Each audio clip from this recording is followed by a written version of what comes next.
Good evening, everyone. I'm Teresa Pulley-Radwin, the Interim Dean and Professor of Law at Stetson University College of Law. I'm extremely honored and delighted to welcome all of you to the 2022 Hall of Fame ceremony here at the College of Law.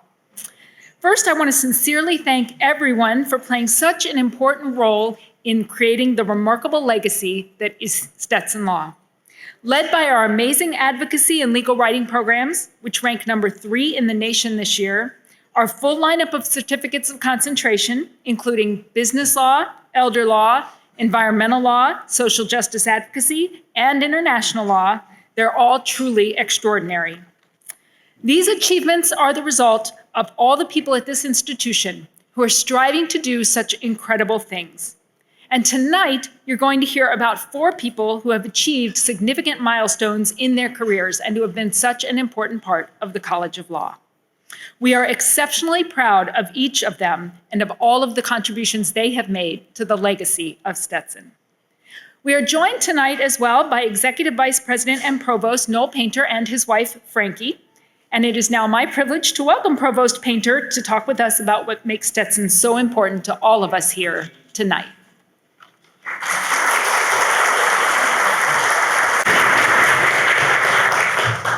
Thank you, Dean Radwin. Happy holidays.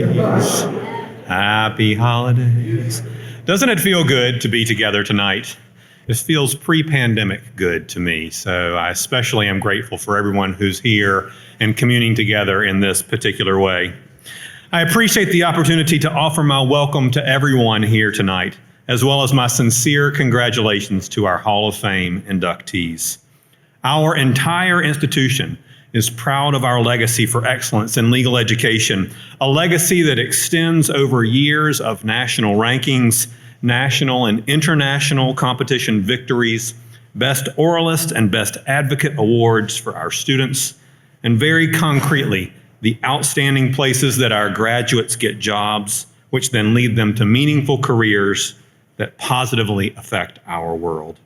Indeed, the sphere of influence of the College of Law is exceedingly large, but never so much so that we lose sight of the heart of Stetson, our community, this community.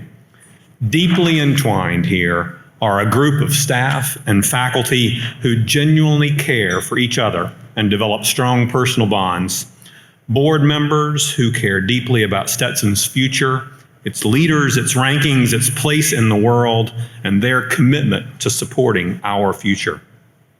And of course, alumni, whose accomplishments expand the lore of what a Stetson lawyer is all about. As Potter Stewart might say, know the difference between what you have a right to do and what is right to do. Tonight, we honor 4 individuals who fit those words, as they have significantly enriched the lives of so many, serving as mentors who set the standard for professional dedication.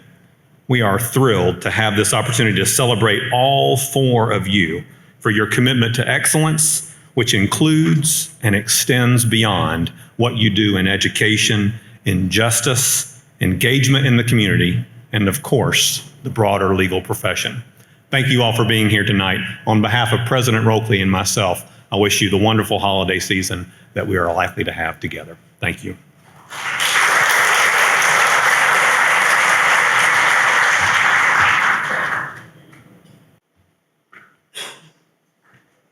I'll tell you, it wouldn't be an event if Provost Painter wasn't singing, so that's his norm.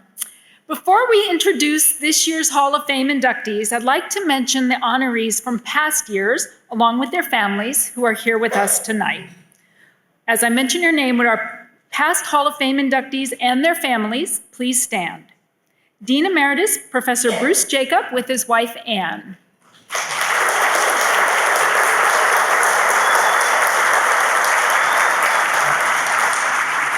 Professor Emeritus William Eliezer with his wife, Jan.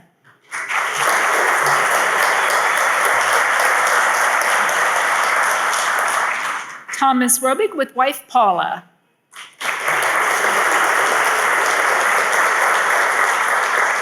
Will Florin.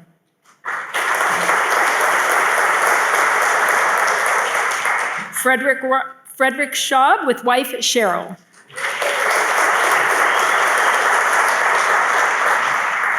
Professor Michael Swigert with wife Diane.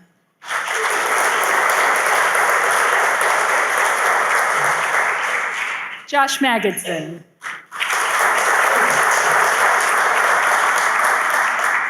Professor Jim Martin with his wife Kathy, who is the Assistant Dean for Career and Professional Development here.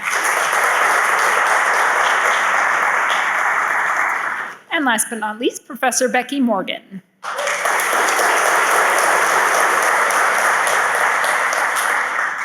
I'd also like to take a moment to recognize the other dedicated faculty members who are here for their contributions to the professional success of our students.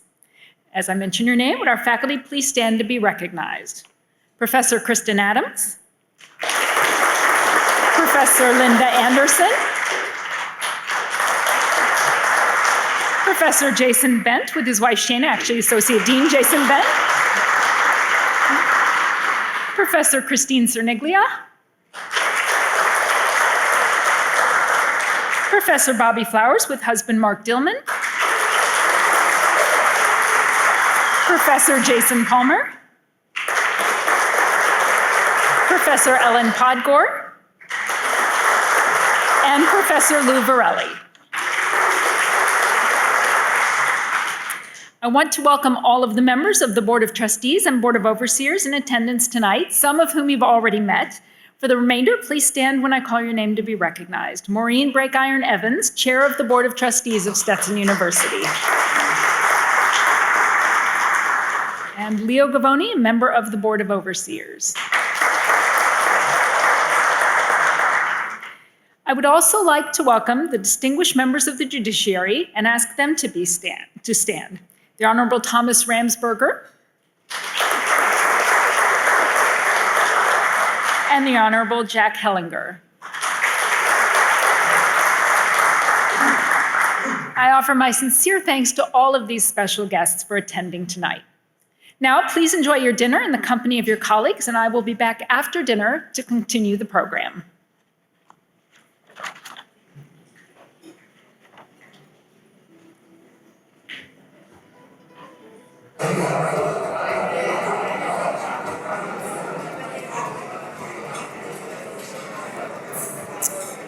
I hope that everyone has enjoyed dinner.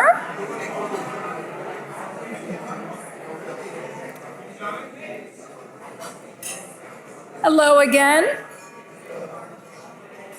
In the interest of time, we will go ahead and continue the program, but I encourage you to enjoy dessert as we resume the program. Before we get to honoring our 4 honorees tonight, I do want to note that we actually have additional members of the judiciary and faculty who are here. And again, I will invite you to stand and be recognized. Judge Bob Beach.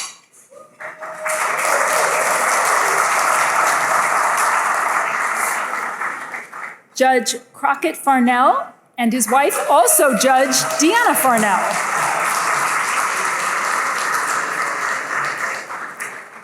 And Professor Brooke Bowman.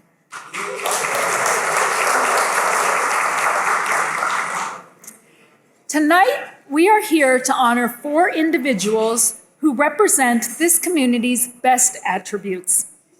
Through mentoring, broadening horizons, promoting access to justice, or blazing important new trails, each of them has built upon Stetson Law's promise of meaningful advocacy through robust scholarship. It's an honor to celebrate each of them tonight. As I introduce each one, we will present a short video on each of them and then invite them to the podium for brief remarks. Our first inductee, Professor Emeritus Dorothea Bean, is the aforementioned trailblazer. A graduate of Rutgers University School of Law, she worked at the U.S. Department of Justice and in private practice. Professor Bean broke her first glass ceiling in 1983, when she was the first Black woman to be appointed as an assistant U.S. attorney for the Middle District of Florida. In 1990, she was the first minority to join the Stetson College of Law faculty. Over 3 decades at Stetson, She fostered Black student success through mentorship and community building. A blend of tough love and tenderness, her unique brand of mentorship extended to all who sought it. In developing Stetson's summer abroad program in The Hague, Netherlands, and co-directing the Institute for Caribbean Law and Policy, she helped grow the college's international footprint. She received Stetson Law's Teaching Excellence Award in 2005. As she neared retirement in 2020, alumni from Stetson's Black Law Students Association created a scholarship in her honor. Let's hear more about Professor Bean's incredible life and career in this short film. A trailblazer who inspired others to challenge their perceived limitations, Stetson Law Professor Dorothea Bean was known on campus for her high standards and for her warmth. She was born March 30, 1952 in Westfield, New Jersey, to parents Floyd and Mary Bean. The youngest of two, she had an older brother named Harry. Her father was a World War II-era veteran who became one of the first Black police officers in Westfield. Her father's father was from Bermuda, a mid-Atlantic island known for its pink sand beaches, a place where Bean established lifelong connections. From an early age, Bean's family stressed the value of hard work, discipline, and perseverance. Respecting the rule of law was such a centerpiece in her early life that her father gave her a copy of Blackstone's Commentaries when she was young. Naturally athletic and scholastically inclined, Bean graduated from Westfield Senior High School, where she blossomed into a national-level table tennis player.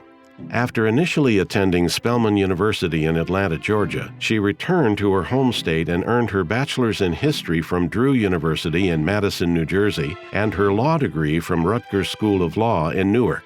Early in her career, she sought mentorship from the likes of Professor Nicholas Katzenbach, who, among many other important roles, had been President Lyndon B. Johnson's Attorney General.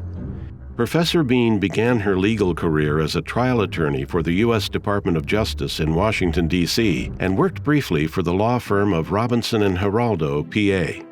In 1983, she was appointed Assistant U.S. Attorney from the Middle District of Florida. She was the first Black female to serve in that role. There, she was Senior Civil Litigating Attorney from 1985 through 1990. She practiced in a broad range of areas, including personal injury, medical malpractice, bankruptcy law, regulatory enforcement, and environmental law. In 1986, she received the Attorney General's Special Achievement Award for sustained superior performance of duty. In 1990, Professor Bean joined Stetson Law as its first minority faculty member. Law professor Peter Lake, who was hired the same year, became fast friends with Bean. He said her warmth, high standards, and commitment to fostering better retention of underrepresented students had a transformative effect on the Stetson Law community. Professor Bean taught federal pretrial practice, civil procedure, international human rights law, and the law of international tribunals. She promoted the idea that true advocacy goes well beyond trial practice skills, an ethos that helped establish Stetson Law as a national advocacy leader. Law professor Kristen Adams remembers Bean would require students asking for a deadline extension to file a request for one, including supporting materials, just as they would file a motion in a court case. Though known for tough love, Professor Bean was generous in her mentorship and in giving her time to help students find what it takes to succeed within themselves. This included keeping a large personal database of external scholarships and grants to help students offset the costs of their legal education. Alumnus Ted Karatinos was one of her first civil procedure students. As her research assistant, he helped her research 2 legal articles she published. 9 years later, she asked him to guest lecture on a course, then to co-teach federal pretrial practice with her. He marvels at Bean's ability to set a high bar, but bend over backward to help students meet it. Professor Bean took particular interest in Black student retention and success. Alumnus Clinton Paris said he never had Bean as a professor, but she made a point to stop him in the courtyard one day. She told him he looked like a governor and encouraged him to pursue internship with Judge Mary Scriven, try out for Moot Court Board, and join the Stetson Law Review. You didn't want to let her down, Paris said. Professor Bean was founder and director of Stetson Law's Summer Abroad program in The Hague, Netherlands, where her work ethic proved a critical guiding force for the fledgling program. She has written and lectured widely on the role of international tribunals and served on the executive committee of the International Human Rights Law section of the Association of American Law Schools. She also co-directed Stetson Law's Institute for Caribbean Law and Policy with Associate Dean Darrell Wilson. As an Honor Code investigator, she was known to be brutally honest in her fact-finding, but exceedingly practical in the consequences she recommended. She did not want to let one mistake define students for the rest of their careers. Despite committing countless hours to teaching and mentorship, Professor Bean found time to engage with the greater Tampa Bay community and beyond. She served on the merit selection panel for United States Magistrate in the U.S. District Court for the Middle District of Florida. She was a non-governmental observer and past vice president of the International Law section of the American Bar Association. She attended multiple meetings and conferences on the International Criminal Court held at the United Nations in New York and Rome, Italy. She was an executive board member of the American Caribbean Law Initiative and a hearing officer for the city of St. Petersburg, Florida. Professor Bean was also an associate in the American College of Legal Medicine and academic master of the Sarasota County American Inns of Court. She received the College of Law Teaching Excellence Award in 2005. In 2018, the U.S. District Court Middle District of Florida honored her as a first in Tampa Bay for her distinguished career. 2 years later, a distinguished committee of Stetson College of Law Black Law Students Association alumni created a scholarship to honor the work and career of Professor Bean. Having gained the distinguished title of Professor Emerita after 30 years of dedicated service to the Stetson Law community, Professor Bean retired in 2020. Through groundbreaking work and thoughtful mentorship, Professor Emerita Dorothea Bean played a pivotal role in redefining Stetson Law as a global advocacy leader and a community that thrives on diversity. She is now a member of the Stetson University College of Law Hall of Fame.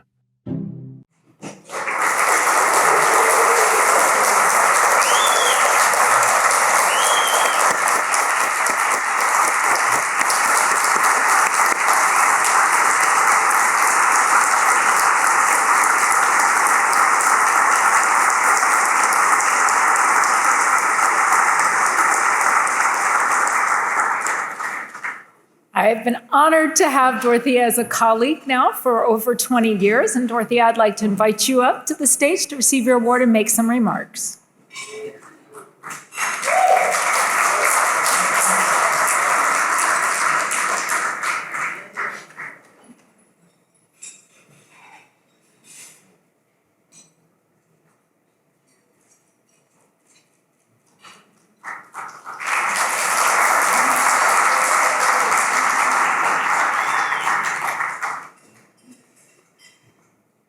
Thank you all. This is a wonderful occasion, and I am so happy to be honored and to have been a part of this community. And the other inductees and I'm sure this is a very important evening, probably one of the most important in our lives, certainly one of the most in my professional career. I want to thank you all for sharing this with me. Thank you.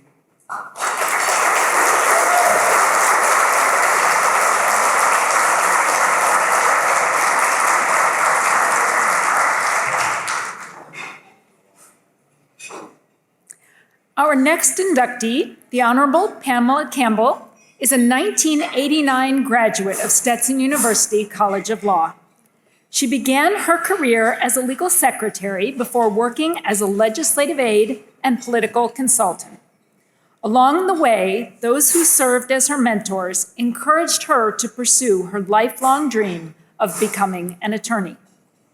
After earning her JD from Stetson Law, she worked in private practice. Many of her clients were elderly, incapacitated, or otherwise vulnerable. In 2006, then Florida Governor Jeb Bush appointed her to Florida's 6th Judicial Circuit. She has been reelected to the bench 3 times without opposition. Judge Campbell places deep value on volunteer work as well as mentorship. Throughout her time on the bench, over 100 students have interned for her, many of them from her alma mater, Stetson Law. She has done hundreds of hours of pro bono work and regularly gives speeches to community groups. She has been given seamlessly countless awards, including the 2021 Ben C. Willard Award from the Stetson Lawyers Alumni Association. And she's also a seasoned world traveler. And now, let's learn more about Judge Campbell with a short video. For Judge Pamela Campbell, the unceasing desire to serve has been a guiding force. The elder of 2 daughters, she was born July 15, 1955, in North Carolina. Her father, Bob Meacombs, was a Korean War veteran and salesman for Sears and Roebuck until he retired to become a charter boat captain. Her mother, Mary Ann, was a homemaker. Her family moved to St. Petersburg, Florida, when she was 5. From a very young age, Judge Campbell showed a deep interest in public service through volunteer work with her school, church, and the Girl Scouts of America. She graduated from Lakewood High School in St. Petersburg in 1973. She worked as a clerk at the St. Petersburg Court Clerk's Office while attending St. Petersburg Junior College, where she earned an associate's degree in legal secretary studies. Professor Barbara Whitney Hartwell, who taught business courses there, inspired her to pursue her dream of becoming an attorney. Other mentors included former Pinellas Pasco judges Robert Beach and Thomas Pennick, both of whom are Stetson Law alumni, and Florida Power President Andrew Hines. Seeing her intelligence and drive, they encouraged her to continue her forward momentum. She worked as an aide to State Senator Kurt Kaiser, a Clearwater-based lawmaker, and later was appointed by Judge Ray E. Ulmer as an administrator for a land receivership. She then went to work in Washington, D.C. as a special assistant to U.S. Senator from Florida, Paula Hawkins. Some of her special projects included celebrating Florida Day, when Sunshine State icons like the Seminole Tribe and SeaWorld visited the U.S. Capitol. While in Washington, she also taught Sunday school and performed with a mime troupe. She even dressed as Santa Claus to greet children of disadvantaged families. In 1985, her life abruptly changed when a sliding car hit her vehicle during an intense snowstorm. She then returned to St. Petersburg to heal and started working with a political consulting firm. She completed her bachelor's degree in political science at the University of South Florida that same year. Settlement money from the crash helped fund her lifelong goal of going to law school. While at Stetson Law, she married the love of her life, George Campbell, in 1987.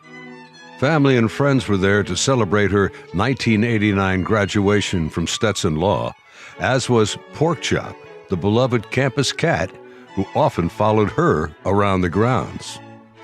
While waiting for the Florida bar exam results, Judge Campbell and her husband began to explore Europe. It was the start of a magic carpet ride with traveling the world for the two. They would go on to visit China, Russia, India, several countries in Africa, and many other places, including stunning domestic destinations in the U.S. She has said what motivates her to travel the globe is her determination to make the most of her time on Earth and to learn about different cultures and religions, which is the same thing that drives her in her tireless work and service. Judge Campbell was admitted to the Florida bar in 1989 and launched a private practice. Over 16 years, the firm grew from 1 employee to 8. Her diverse clientele taught her to be open-minded with cultural differences and creative in developing solutions to their problems. Working with the disabled, vulnerable, and elderly taught Campbell compassion and patience, while representing the incapacitated and the interests of the deceased required a unique ability to aid clients unable to advocate for themselves. She was involved in high-profile matters, including the Terry Schiavo case. In 2006, she was appointed by then-Governor Jeb Bush to Florida's 6th Judicial Circuit, which hears cases in Pinellas and Pasco counties.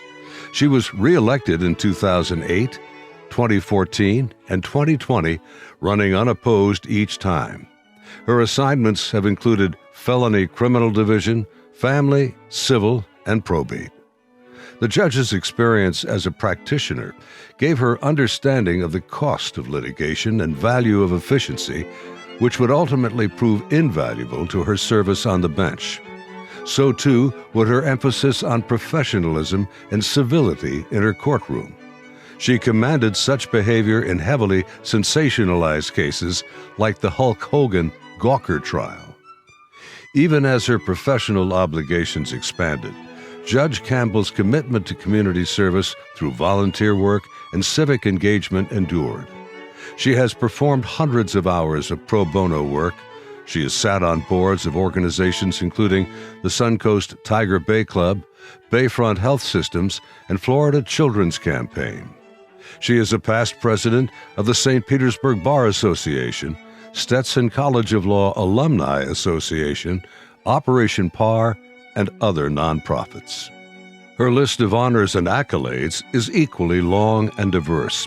They include the Florida Jurist of the Year by the American Board of Trial Advocates, the Masterson Inn of Court Robert T. Earl Professionalism Award, the St. Petersburg Bar Foundation's Heroes Among Us Award, and the 2021 Ben C. Willard Award from the Stetson Lawyers Alumni Association. The terms solid moral character, competence, and commitment are often used to describe her. Colleague and friend Robert Decker said she has the ability to lead others without realizing they're being led, while offering sharp insights and effective solutions with humility and professionalism.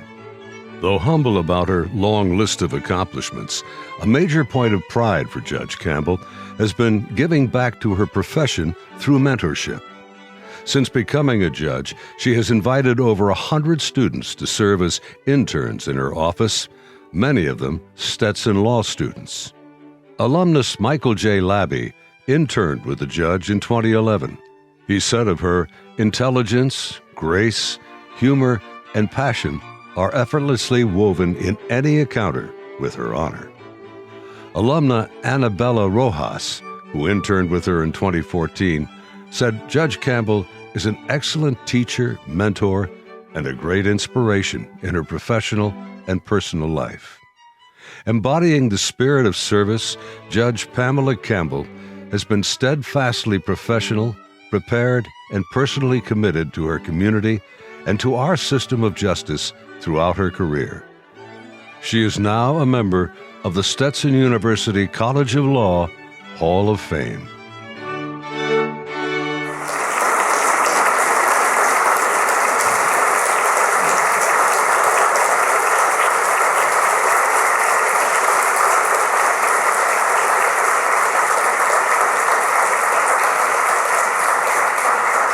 And I invite Judge Campbell to join me here on stage.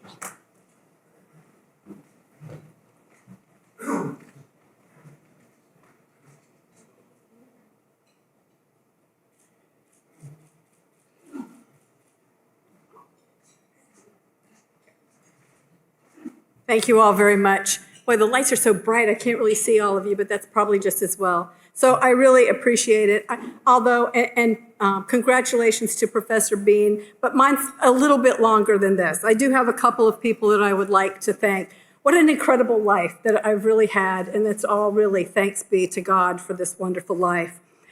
I'd like to start out with my thanks to Judge Deanna Farnell. She retired, and she gave me a great judicial assistant, Joanne Mealy, who is also here with me tonight. And, you know, when you talk about family, so as Judge Jack Hellinger, who is also here tonight, he keeps us informed and teaching us about trauma-informed families. Well, my family was basically a bowl of cherries. My sister, Kim Black, who is here with me tonight, and she's joined with her husband, Bob Black.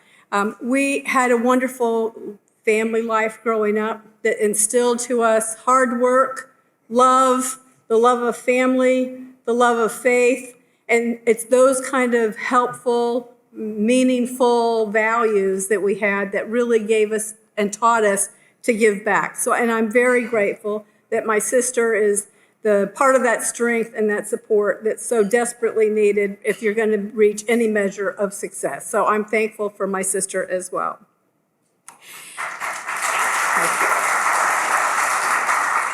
You know, you really don't get to any level of success without the help of other people. And just 2 weeks ago, Gary Lesser, who is our Florida Bar president, they're having a new initiative for mentors. And I have been truly blessed with the best mentors. Tonight, I've brought my first 2 mentors here. And I really appreciate the opportunity to officially thank them in such a public manner for pouring and investing into me. The first one was Dr. Barbara Whitney Hartwell, who is here with me. She was my professor at St. Petersburg Junior College at the time, and she designated me to be president of Future Secretaries of America. My first real leadership training. And she also then assisted in getting me a job at the clerk's office, where I was fortunate to deliver the mail to the judges. Of course, that's where I met my second mentor, Judge Robert E. Beach Jr., who's also here with me tonight. And those 2 people have continued to pour and invest in me. Next year will be our 50th anniversary. So that is just incredible. Yes, thank you. When we talk about mentorship, it's that bond that forms between the mentor and the mentee. And I know for both of them, they've had lots of mentees along the way, but I know that I'm their very favorite, and I'm very grateful for them coming here with me tonight and allowing me to thank them in such a way. It's interesting, just in all of different life's ways, how they have guided and directed me. My path to law school and my path to being a judge was not a quick and direct one. I took the long, slow route around, and they've helped me and guided me through all of that. And also, I'd like to thank my wonderful husband. So my husband, George, is with me here tonight. And, you know, really, you don't do all this kind of stuff without sacrificing your family. Fortunately, my husband had his own successful career and all of his own projects. And so we worked together really well in all the different kinds of projects that we did for the community. And I'm very grateful for his love and support continually, always. You'd drag home from some crazy case at midnight, and he'd just curl up behind me and say, "I'm so proud of you." And that's what really helps continue to go on. So thank you, George, for all your love and support. And in closing, I'd like to thank Stetson. So when I came to Stetson, I'd already had another career first. Coming here, 57% of my class were women, and we were mostly all coming back for a second career. But Stetson gave me tools to do more, a new way of thinking about things, a new way to analyze things. It's really fun tonight to share this spotlight with Greg Coleman, who is also one of my classmates, which was amazing. And so congratulations to you, Greg. And also to Professor Cooper, who was one of our very favorite professors. It's interesting during these times now with all going on internationally, Professor Cooper, and I don't know if he'll talk about it, but in 1989, he was part of Tiananmen Square. So it's interesting that to get to share this night together.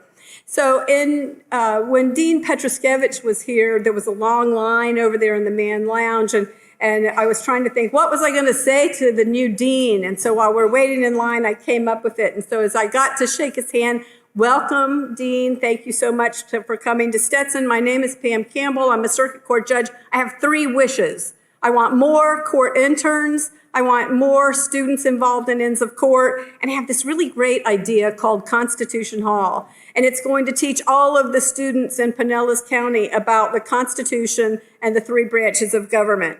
And Dean Petruskevich says, great, we can do all of it. And I'm like, yes, fabulous, this is wonderful. I'm pleased to report tonight that, as you've heard, I've had over 100 interns from Stetson, and Constitution Hall this past year saw 400,000 students in Pinellas County, teaching them about Stetson College of Law and about the Constitution and about the 3 branches of government. So I'm here tonight to thank you very much for this award, but also I accept this award on behalf of all of those that have poured themselves into me. I'm so very grateful. Thank you.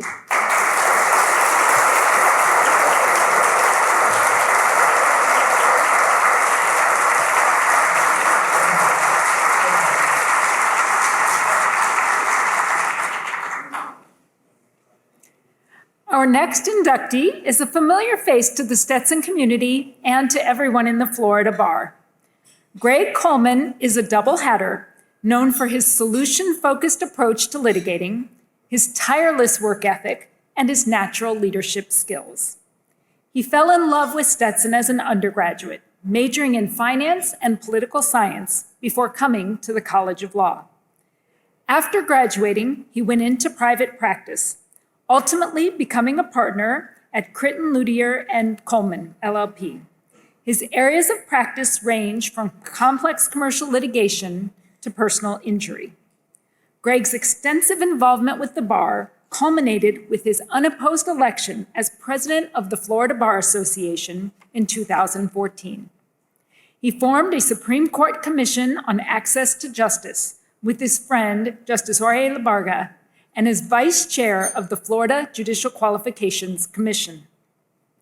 Greg is the current chair of the Stetson University College of Law Board of Overseers and is also on the Stetson University Board of Trustees. And now we'll learn more about Greg's life and what has motivated him over the years in this video. Had it not been for his father's insistence, Gregory Coleman may very well have been a charter boat captain somewhere in the Bahamas. Instead, he is here with us tonight in the Great Hall, being honored for his decades of service to the College of Law and to the legal profession itself. Coleman was born May 21, 1963, at South Miami Hospital. His father, Bill Coleman, dropped out of high school to join the U.S. Navy at 17 before becoming a successful businessman. Among his best-known ventures was a popular seafood restaurant in Jupiter, Florida. Very early on, he sought to instill discipline and drive in his children. His mother, Dolores, sharp and organized, was the perfect bookkeeper for her husband's businesses. As a mom, she provided a warm and nurturing counterpart to her husband's strict style. Coleman has two younger sisters, Krista and Karen. From a very young age, Coleman learned quickly and was naturally active, especially on the water. He spent much of his youth swimming, water skiing, and fishing.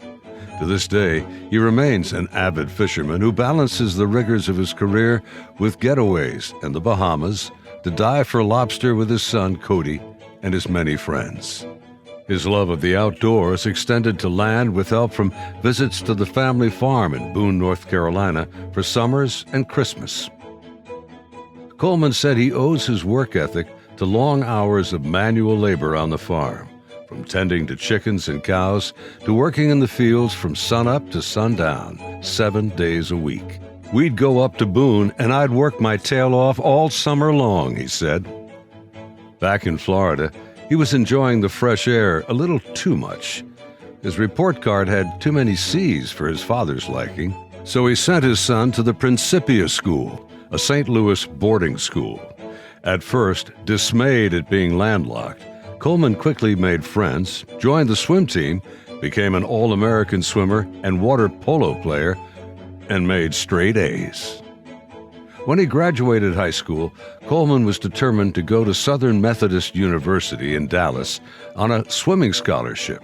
His dad wanted him to return to Florida for college. He promised his son he could go to SMU, but he had to stick it out for a year at a Florida school first.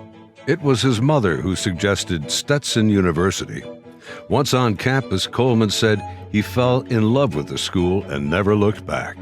He majored in finance and minored in political science. It was political science professor T. Wayne Bailey who encouraged him to take writing courses. When Coleman had law school in his sights, Professor Bailey urged the admissions department to take him and don't ask twice.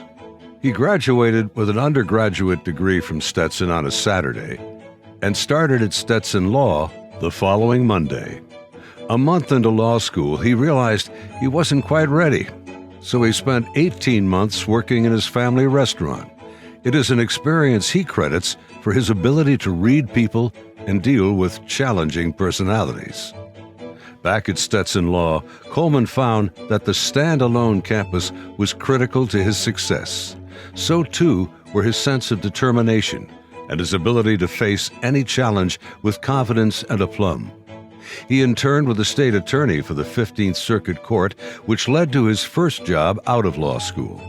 Coleman still had time for fun, though. Chris Killer, his roommate, recalls an attempt to build a rake to collect golf balls from the bottom of a pond in a nearby golf course. They designed and built their invention only to find it would not sink. They had made it out of wood. Of his friend, Killer says, "What made Greg a good friend 30 years ago, and still today, is his loyalty. Greg is one of those people that you can count on to answer your call and help you out even if you haven't spoken in years, and even when there is nothing for him to gain. There just aren't many people like that." Coleman graduated from Stetson Law in July of 1989.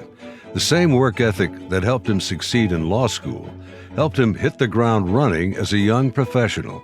Retired 15th Circuit State Attorney David Bloodworth said in Coleman he saw a young attorney on the move, one who performed admirably and cared about the profession. He worked as an associate at Walton Lantoff from 1991 through 1995 before joining and becoming partner at Gritton, Luthier & Coleman, LLP. Coleman's areas of practice include complex commercial litigation, complex trust and estate litigation, employment litigation, professional malpractice, personal injury, and wrongful death. He's admitted to practice in the Supreme Court of Florida, all circuit and county courts in the state of Florida, the United States Supreme Court, and the United States District Court for the Southern Districts of Florida.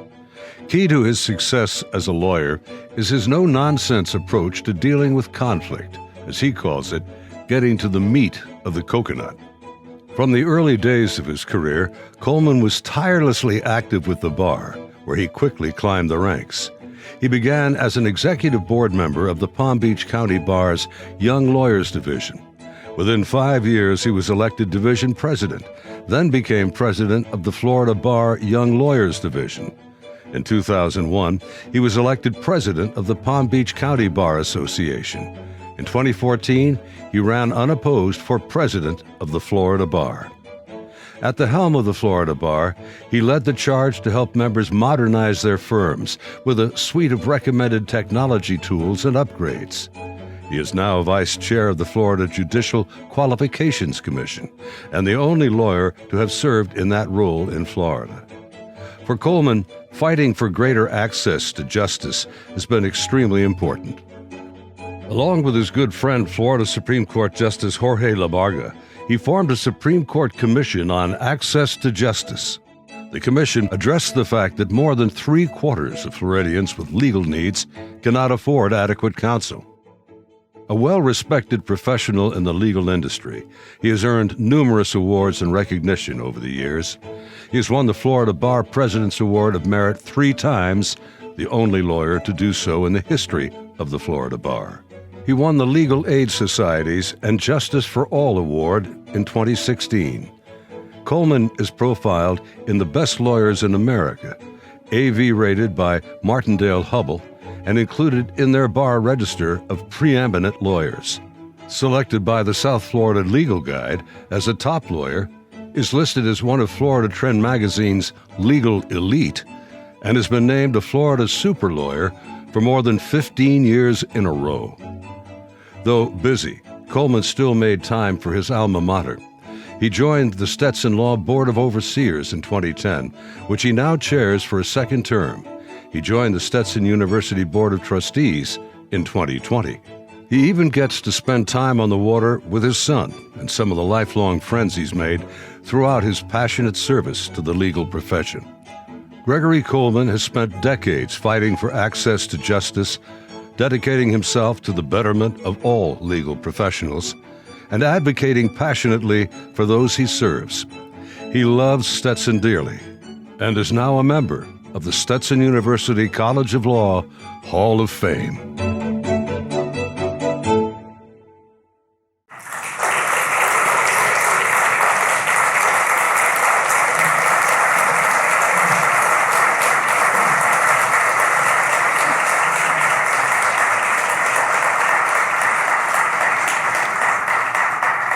It has been my pleasure to get to know Greg this year as interim dean and his role as the chair of the Board of Overseers, and I'd like to invite him up to receive his award and to make a few comments.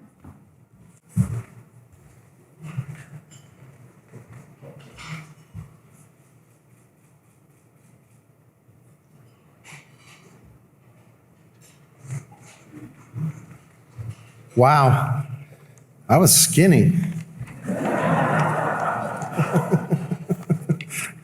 Noel wanted to come up and sing a song, but I said, no, you already sang, so.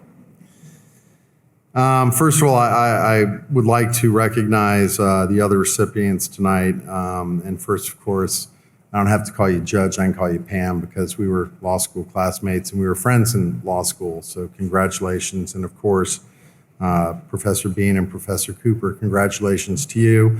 I will be a little bit longer than Professor Bean, a little bit shorter than Judge Campbell. So I'm extremely humbled, honored, and grateful for this very, very kind gesture. I love this law school, and I love Stetson. I literally would not have been able to accomplish the things that I've gone through in my career if I had not attended Stetson undergrad and Stetson Law. That's how much this institution meant to me. This is a very, very special place. The culture, the faculty, the people, the administration, the staff, the overseers, the alumni, and of course, the most important aspect to the school, our customers, our students. So we had an overseers meeting not too long ago, and we had 3 students on the panel, 1L, 2L, 3L. And we were talking about U.S. News and World Report rankings, which is something that is on my radar and has been for a long time. Apparently there's a lot of changes going on with that right now, right, Noel? But all 3 of them said, in essence, the same, and they were very different people, very diverse and different people. They said the same thing. They said, yeah, we kind of looked at that, but what made our mind up when we came to visit the first time was the campus and the people. And it was a vibe, something they felt internally that all of us feel here, that I feel here, that makes this place a very, very special school and a very, very special institution. And that's why we come here. That's why we're so close. That's what brings us together, is the Stetson culture. So, as Professor Polgar and I are working through our search for our next dean, we want to find the person that knows inherently what we know, that this is a very special place. And that's our mission. And I'd like to thank and recognize Ellen, because thank God for her, because my writing skills are terrible. And hers are impeccable. And without her, we'd be in deep trouble, I'm just telling you. And I also do want to take a second to thank Dean Radwin Terry. She jumped into the fire, and there's been a lot of challenges. There are a lot of challenges. Look, out in the practice of law, in legal education, in academia, the world is changing. And, Terry, you've just done a wonderful job, and I just want to thank you so much for everything you've done.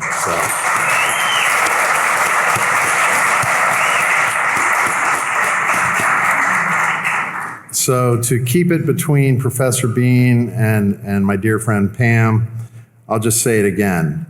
I love this school. I love this institution. I love Stetson. And I'm just so humbled and honored to be here tonight. So thank you very much.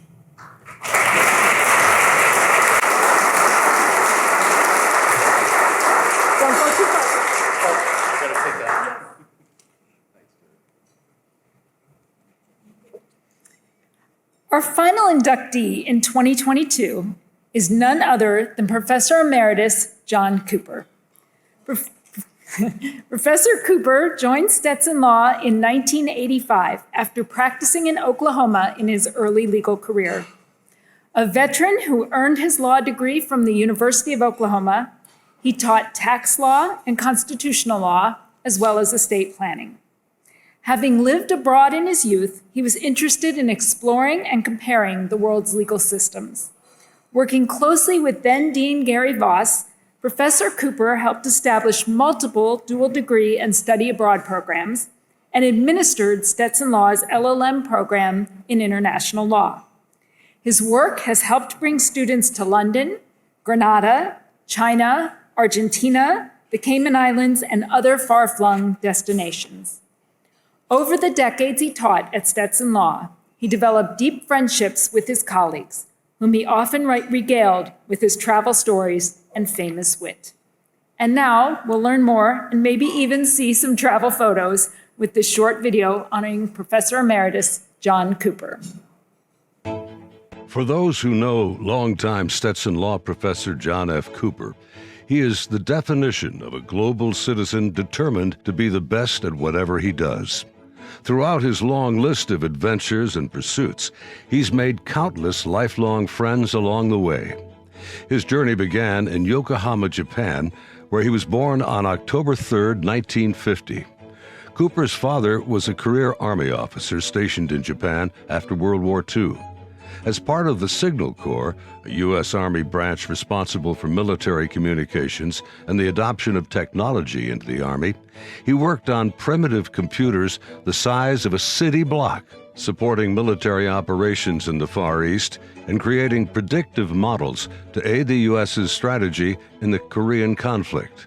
The data his computers generated played an important role in the decisive Inchon invasion. The family, consisting of Cooper, his father, his mother, and his older sister Charlotte, went on to live in places like Orléans, France, Heidelberg, Germany, and Hawaii. A shy child, all that relocating wasn't always easy for Cooper. Often his sister was the only other child fluent in English. As a result, they were very close growing up. His parents were first-generation Americans. His mother's father was an immigrant from Sweden, and his father's father an immigrant from the Netherlands. As children of immigrants, the parents imparted hard work as a core value to their children. Proud and grateful to be in the U.S., they also taught their son that serving the country was an obligation of citizenship. Cooper went to high school at Culver Military Academy in Indiana on a scholarship before attending the College of William and Mary on an Army ROTC scholarship. He qualified as an Army paratrooper following his junior year of college. When he graduated from William and Mary, he was commissioned as an Army officer and served over 4 years before leaving and entering law school at the University of Oklahoma. His wife, Denise Ratzliff, came from a family of Russian Mennonites who immigrated to Oklahoma from Ukraine and became wheat farmers in western Oklahoma. She was his sister's college roommate, and the two hit it off, ultimately marrying and starting a family. Denise Cooper holds a Ph.D. in biochemistry and worked as a research scientist at James A. Haley Veterans Hospital in Tampa until her recent retirement. After graduating as a member of the Academic Order of the Coif, he entered private practice and also served as an assistant attorney general for Oklahoma. Around this time, he visited the Soviet Union with a group of American lawyers and law professors. The experience brought back memories of living abroad. Cooper and his colleagues had deep discussions with Soviet judges, lawyers, and law professors there, conversations that made Cooper ask himself what he wanted to do with the rest of his life. Teaching law became his goal. He interviewed with several law schools and ultimately accepted an offer to teach at Stetson. Cooper started in the fall of 1985. Courses he taught included federal constitutional law, federal income taxation, state constitutional law, estate planning, corporate tax, state and local taxation, and international taxation. He developed dear friendships with his colleagues. He was close with Dean Gary Voss, who launched Stetson's LLM, an international law program, and its first study abroad programs. The two traveled to China to teach contract and tort law at the Beijing College of Economics. If he hadn't been traveling with Voss, who was fluent in Mandarin, Cooper joked that he would have never left his hotel room. The day they landed in China coincided with the start of the Tiananmen Square protests. Students were on strike, but attended their law courses out of politeness to their guests. As clashes between protesters and the Chinese government intensified, ominous signs compelled Cooper and Voss to leave. It was just days before the tanks rolled into the square. While there, Cooper recalls being told by school administrators not to mention democracy and free speech in their lectures. These same administrators told him, however, that when students asked questions about these topics, it would be impolite not to answer. Stories like this kept his close friend and fellow Stetson tax law professor Richard Gershon entertained during their daily noontime run. Their route started as a 5K, then they worked up to a 10K, talking and joking the whole time. It wasn't long before Cooper was running marathons. Gershon said of his friend, "When John started something, he was going to work at it. Pretty intensely sometimes." Cooper had a close and professionally productive friendship with Stetson law professor Thomas Marks. They both were interested in state constitutional law.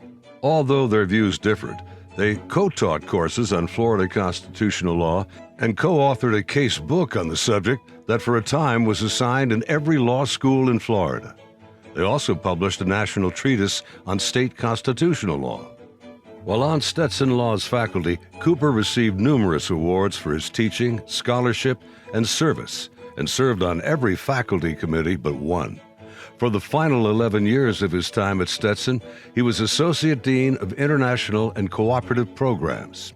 He administered the Stetson LLM program in international law and negotiated dual degree programs with law schools in Toulouse, France, and Granada, Spain.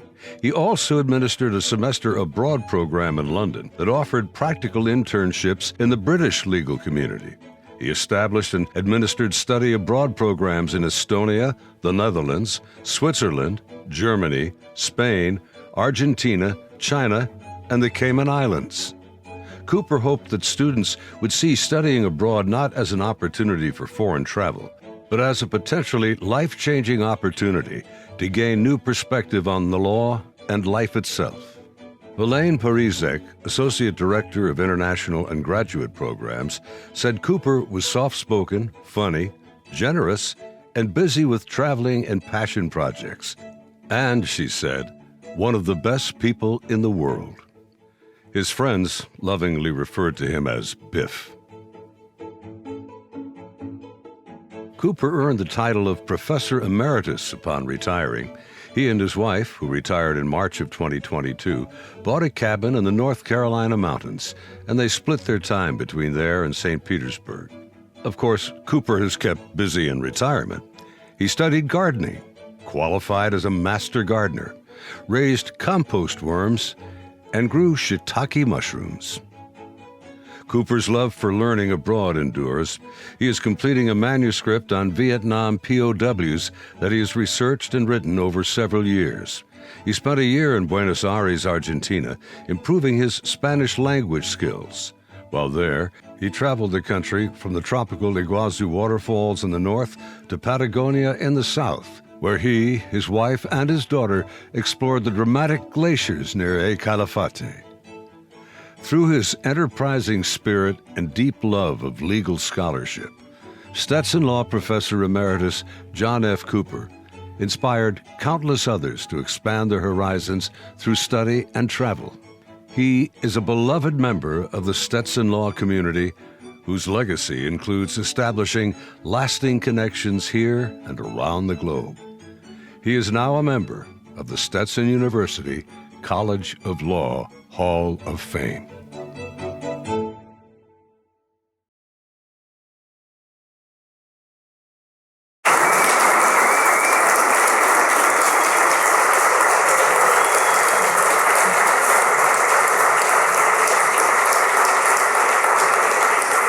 And now I ask Professor John Cooper to join me up here to receive the award and to make some brief remarks.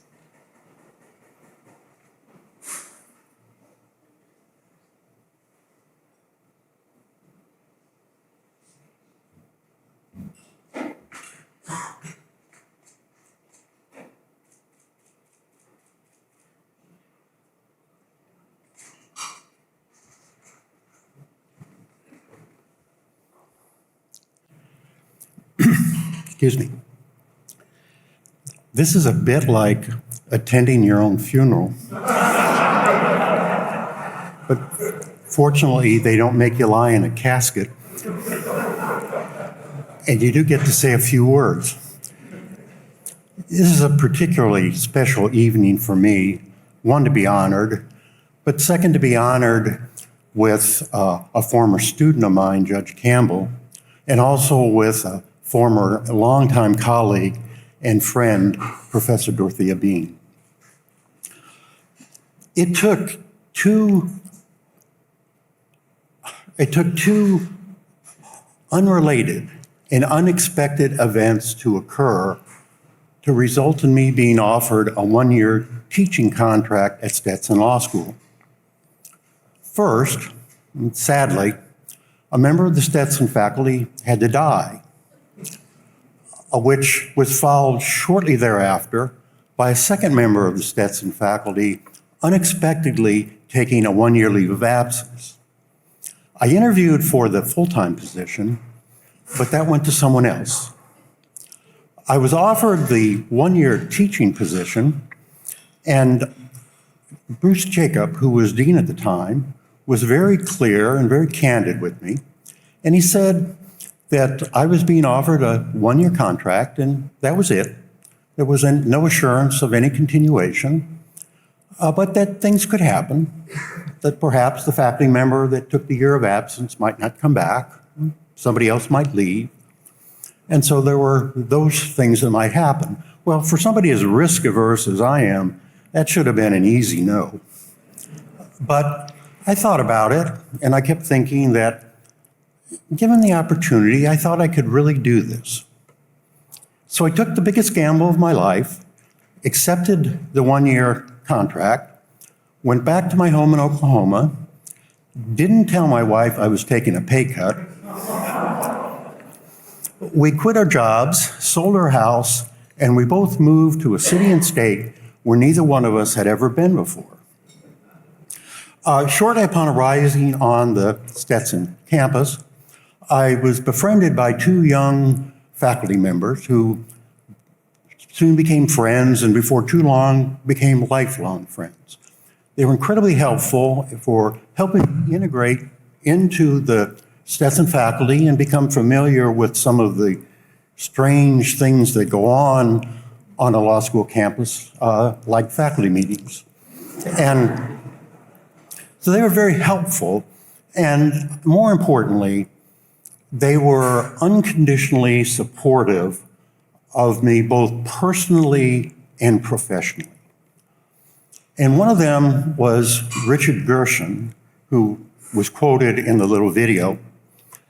After Richard left Stetson, he went on to become dean at 3 different law schools, and he's currently at the University of Mississippi. The second faculty member I'm talking about, and I know you all know her, is Professor Rebecca Morgan, who most of you, I'm sure most of you are aware, is probably was one of the founders of the practice of elder law in this country. And I'm honored to say that I was able to accompany her when she traveled to Spain and to France and to introduce the concept of the practice of elder law into law faculties in both of those countries. When I took over international programs as associate dean, I was blessed to have as an administrator Vilaine Parizak. Vilaine had been present at the creation of the first Stetson International Program and has remained with the International Programs Office ever since. She's incredibly knowledgeable, dedicated, hardworking, diligent, and intensely loyal. As I said, I was blessed. After I was first hired in that role, there was just the two of us in the office. And my initial role was to go out and promote not only the few programs that we had at that time, but Stetson Law School itself, to law schools all over the country and all over the world. And I was often traveling and not easily reachable if she needed to get hold of me. So I always told Vilaine when I left that she knew how I thought about things, and that if a decision had to be made and she couldn't get hold of me, to just use her common sense and judgment, make the decision, and whatever it was, I'd come back and I would support her. And I did that because I had the absolute faith in her common sense and judgment. And she never let me down. So for everybody I mentioned here tonight, and for anybody else who I didn't mention, but who played a role in the biggest gamble of my life, paying off, I'd just like to say thank you.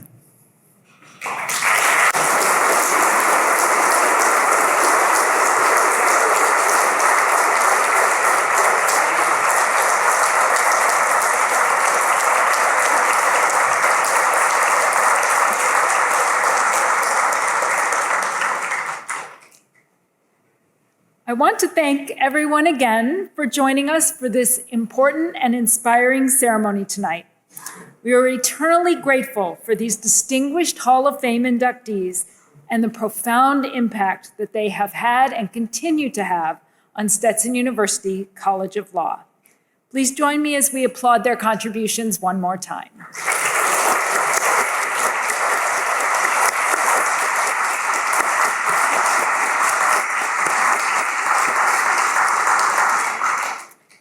I will ask that our inductees and their family members please stay for a short period afterwards so that we can take some pictures. We will meet up here for pictures.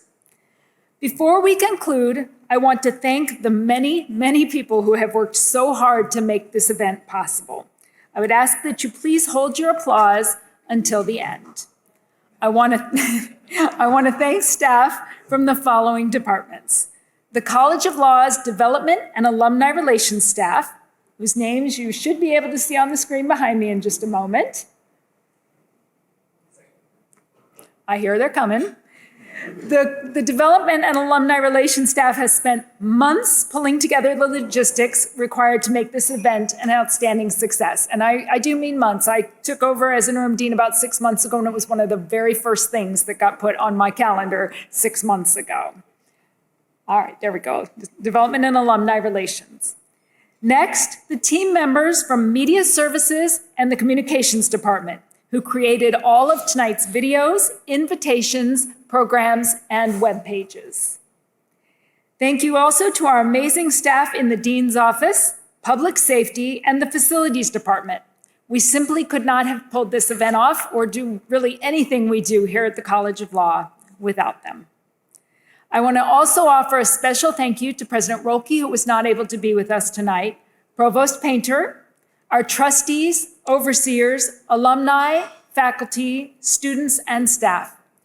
All of you continue to make Stetson University College of Law a vibrant, nationally recognized leader in legal education. Please join me as we thank all the people behind the 2022 Hall of Fame.